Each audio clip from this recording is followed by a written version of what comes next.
Hi hello सर्वांना नमस्कार. रेशमी नाते या मराठी चॅनलमध्ये तुमचे सर्वांचे स्वागत आहे. एक लग्न असेही भाग 49. Okay. Devansh bye. Doctor Snehal तिच्या रूममध्ये गेली आणि देवांश त्याच्या रूममध्ये. मॅडम वेटर फोनवर बोलत होते. हा बोल. ईशा साहेब आत्ताच त्यांच्या रूममध्ये आलेत. ओके. ईशाने फोन ठेवला आणि काहीतरी विचार तिच्या डोक्यात सुरू होता. व्हॉट हॅपन दी? मयुरी म्हणाली. काही नाही, तुझं झालं आवरून? ईशा म्हणाली. यस. मयुरी म्हणाली. ओके चल डिनर करू. ईशा म्हणाली. इथेच मागूया ना? मयुरी म्हणाली. खाली जाऊन जरा फ्रेश वाटेल. ईशा म्हणाली. ओके. मयुरी म्हणाली. मग दोघेही डिनर करायला रूम बाहेर पडल्या. देवांशने त्याचं डिनर रूम मध्येच मागवलं होतं. ईशा खाली त्याची वाट बघत होती. तिला वाटलं तो डिनरसाठी खाली येईल आणि त्याच्याशी बोलता येईल, पण देवांश खाली उतरला नाही. मग ईशा आणि मयुरी डिनर करून रूम मध्ये गेल्या. मयुरी लगेच झोपली. मध्येच फोन वाजला. हॅलो. सई म्हणाली. अरे वा, आज एकाच बेलमध्ये फोन उचलला. देवांशने लगेच व्हिडिओ ऑन केला. सईने पण कॅमेरा ऑन केला. तुम्हाला मी डान्सचा व्हिडिओ पाठवला होता, बघितला? सई उल्हासाने विचारत होती.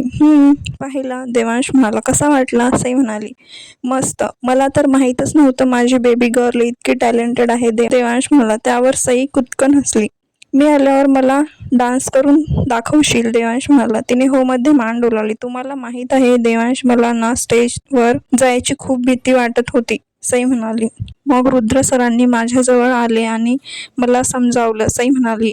रुद्र पवार? देवांश म्हणाला. हो. आम्हाला शिकवायला आहेत. खूप छान आहेत. अगदी तुमच्यासारखे आणि दिसतात पण भारी. खूप मुली त्यांच्यावर लाईन मारतात. सई म्हणाली. तू पण? देवांश म्हणाला. काही काय, तुम्ही असताना मी कुणाला कशाला बघू? आणि सर मला राजूदादा सारखे आहेत. सई म्हणाली. देवांश गालात हसला. मग काय म्हणाले तुमचे सर? देवांश म्हणाला. ते म्हणाले की अजिबात घाबरू नको, समोर दुसरं कोणीही नाही, फक्त देवांश बसला आहे असा विचार कर आणि परफॉर्मन्स दे. सई म्हणाली. ते ऐकून देवांशला रुद्रचा चेहरा आठवला. त्यानेही स्क्रीनवर त्याला सईला बोलताना बघितलं होतं. अच्छा. देवांश म्हणाला. हो. आणि मग मी फक्त तुम्हाला इमॅजिन करून डान्स करत होते. सई म्हणाली. अरे वा, छान आहेत की तुमचे सर, छान आयडिया दिली. देवांश म्हणाला. हो, खूप छान आहेत. माझी नोट्स काढण्यात पण खूप मदत करतात. सई म्हणाली. देवांश तिचं सगळं ऐकून घेत होता. मग खूप काही बोलून त्यांनी तिला गुड नाईट म्हणून फोन ठेवला. रुद्रला सईबद्दल माहीत आहे? देवांश स्वतःशीच म्हणाला. हो. पाठीमागून राजूचा आवाज आला. तू झोपला नाहीस अजून? देवांश म्हणाला. नाही, एक काम होतं त्यामुळे खाली गेलो होतो. राजू म्हणाला. कसलं काम? देवांश म्हणाला. काही नाही, ही क्लिप पाठवली आहे. असं म्हणत देवांशने राजूला तिची डान्स क्लिप दाखवली. गुड. राजू म्हणाला. रुद्र तिची भरपूर काळजी घेतो. देवांश हळूच म्हणाला. घेणारच, तुझा बेस्ट फ्रेंड होता तो. रायदर अजूनही आहे. राजू त्याच्या हातावर हात ठेवून म्हणाला. देवांशने चमकून त्याच्याकडे बघितलं. तुझा अपघात झाला तेव्हा तू शुद्धीवर येईपर्यंत रुद्र हॉस्पिटलमध्ये माझ्यासोबत होता. राजू म्हणाला. ते ऐकून देवांशचे डोळे भरून आले. देवांश, गैरसमज दूर केले तरच नाती टिकतात. तू आणि रुद्र सगळं विसरून पुन्हा एकत्र यावं असं मला वाटतं. राजू म्हणाला. देवांश काहीच बोलला नाही. तो अजून डिस्टर्ब होईल म्हणून राजू पुढे काही बोलला नाही. बरं ते जाऊ दे, तुला स्नेहलने खाली बोलावलं आहे. राजू म्हणाला. कशासाठी? देवांश म्हणाला. माहित नाही. मी येऊ का? राजू म्हणाला. नाही नको, मी जातो. लिफ्टने तर जायचं आहे. देवांश म्हणाला. मला कसंही करून देवांशला पुन्हा माझ्या प्रेमात पाडावं लागेल, पण कसं? ईशा मनात विचार करत होती. तितक्यात वेटरचा पुन्हा फोन आला. हा बोल. ईशा म्हणाली. मॅडम सर खाली बॅक यार्डमध्ये आहेत. वेटर म्हणाला. सोबत कोण आहे? ईशा म्हणाली. सोबत एक तुमच्यासारखीच मॅडम आहेत. वेटर म्हणाला. अच्छा, तू त्यांच्यावर नजर ठेव आणि मला सांग. ईशा म्हणाली. हो मॅडम. वेटरने फोन ठेवून दिला. डॉक्टर स्नेहल आणि देवांश त्यांच्या ऑपरेशन बद्दल बोलत होते. बाहेर वातावरण छान होतं म्हणून दोघेही खाली लॉन मध्ये बोलत होते. देवांश सोबत ही मुलगी कोण आहे? ईशा विचार करत होती. अर्धा पाऊण तास झाल्यानंतर वेटरचा पुन्हा फोन आला. मॅडम सर आणि त्या मॅडम आता सरांच्या रूम मध्ये गेलेत. वेटर म्हणाले. व्हॉट? ईशा म्हणाली. हो, मी पाहिलं त्यांना. वेटर म्हणाला. ओके. ईशा म्हणाली. देवांश सोबत ती मुलगी त्याच्या रूम मध्ये राहत आहे? ईशाला प्रश्न पडला होता. सगळी रात्र ईशाने विचार करण्यात घालवली. मयुरी सोबत असल्याने तिला देवांश समोर जाता येत नव्हतं. दुसऱ्याच दिवशी मयुरीची ऍडमिशन प्रोसेस पूर्ण करून तिला हॉस्टेलवर शिफ्ट केलं. या दरम्यान तिला देवांश बद्दल चौकशी करायला अजिबात वेळ मिळाला नाही. ती हॉटेलवर परतली तेव्हा 8 वाजले होते. मॅडम सर डिनर करत आहेत. वेटर तिला आलेलं बघून हळूच म्हणाला. हे घे.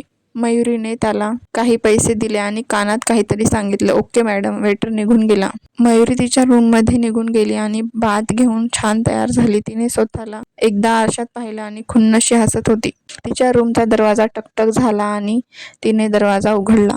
समोर वेटर होता. येस मॅडम, वेटर म्हणाला. मग ईशाने त्याला खूप पैसे दिले आणि धमकावला. आता तू या हॉटेलमध्ये दिसायचं नाही. ईशा म्हणाली. डोंट वरी मॅडम, मी दुसरा जॉब शोधेल. आज इथे माझा शेवटचा दिवस आहे. वेटर म्हणाला. गुड, ईशा म्हणाली. मग तिने त्याच्याकडून मास्टर की घेतली आणि हळूच दार उघडून देवांशच्या रूममध्ये आली.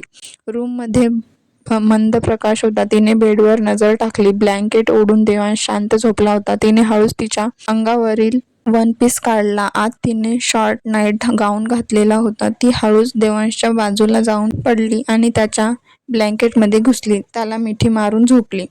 त्याला जाग नव्हती, कारण वेटरच्या मदतीने तिने त्याच्या रूममधील पाण्यात गुंगीचं औषध मिसळलं होतं. सकाळ झाली आणि ईशाला जाग आली. तिने डोळे किलकिले करून एक मोठा आळस दिला. तिला तिच्या पोटावर जड काहीतरी लागलं.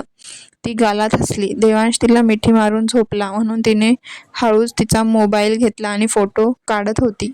बापरे, ईशा मोबाईलमध्ये बघून जोरात किंचाळली. तिचा आवाजाने बाजूची व्यक्ती दचकून जागी झाली. व्हॉट द हेल, तू कोण आहेस? ईशा पटकन बेडवरून उठून म्हणाली. एक्सक्यूज मी, हे मी तुम्हाला विचारायला हवं. Who are you? आणि माझ्या रूममध्ये काय करताय? ती व्यक्ती. व्हॉट नॉनसेन्स, ही रूम देवांशची आहे आणि मी त्याची गर्लफ्रेंड आहे. देवांश कुठे आहे? ईशा म्हणाली. ओ हॅलो, ही माझी रूम आहे. कोणत्या देवांशची नाही. जरा रूम नंबर नीट चेक करून घुसत जा. ते तरी बरं, मी सभ्य घरातला मुलगा आहे. माझ्या जागी दुसरं कुणी असतं तर ती व्यक्ती. ईशाला काहीच समजत नव्हतं. ती तर बरोबर रूममध्ये आली होती. मग देवांश कुठे गेला? रात्री ओव्हर कॉन्फिडन्समध्ये तिने आपल्या बाजूला नेमकं कोण झोपलं आहे हे बघितलं नव्हतं. त्या व्यक्तीला देवांश समजून ती बिनधास्त रात्रभर त्याच्या सोबत झोपली होती. आय एम सॉरी, ईशा शरमेने खाली मान घालून म्हणाली आणि कपडे घेऊन तिच्या रूममध्ये निघून गेली. ती जाताच त्या व्यक्तीने एक फोन केला.